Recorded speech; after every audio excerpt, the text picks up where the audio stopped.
Hello అందరికీ. ఈరోజు నేను కొత్తూరు సుబ్రహ్మణ్యం స్వామి దగ్గర దర్శనం చేసుకోవడానికి వచ్చానండి. అండ్ ఈ ఊరు వచ్చేసి నంద్యాల డిస్టిక్లో ఉంది. ఇక్కడికైతే ఇయర్లీ వన్స్ నేను పక్కా విజిట్ చేస్తాను. ఎందుకు అంటే మా ఇంటి దేవుడు కాబట్టి. యాక్చువల్గా అయితే సండే అండ్ ట్యూస్డే ఈ స్వామివారిని దర్శనం చేసుకోవడానికి జనం అయితే ఎక్కువగా వస్తుంటారు. అండ్ ఈ స్వామివారిది కూడా ఇక్కడ స్వయంభూ విగ్రహంగా వెలిసింది కాబట్టి దర్శనం చేసుకోవడానికి భక్తులు అయితే ఎక్కువ మంది వస్తుంటారు. ఈ స్వామివారి కథ వచ్చేసి 300 years బ్యాక్ బీరం చిన్నారెడ్డి అనే ఒక వ్యక్తి పొలం దున్నుతూ ఉండగా అది విగ్రహం అనేది బయటపడింది. సో అది చూసిన ఆ వ్యక్తికి 2 కళ్ళు అనేది పోయాయి. రాత్రి ఆ చిన్నారెడ్డి పడుకొని ఉండగా స్వామివారు కలలోకి వచ్చి ఇలాగా గుడి కట్టాలి అని చెప్పారంట. సో చిన్నారెడ్డి అండ్ ఆ ఊరిలో జనం అందరూ కలిసి గుడి కట్టేశారు 1 డేలో. అప్పుడు నెక్స్ట్ డేనే అతనికి కళ్ళు అనేటివి 2 వెనక్కి వచ్చేసాయి.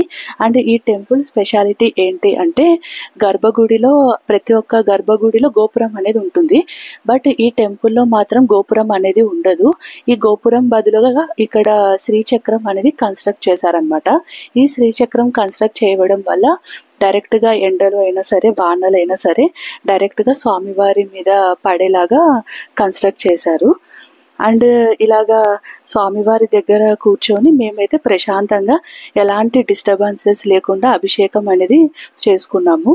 మామూలుగా అయితే ఎవరికైతే పిల్లలు అనేది లేని వారు ఉంటారో వాళ్ళైతే ఈ టెంపుల్ని ఎక్కువగా విజిట్ చేస్తూ ఉంటారు. అండ్ మనం ఎలాంటి కోరికలు కోరుకున్నా కానీ ఇక్కడ నెరవేరుతాయని ఒక నమ్మకం.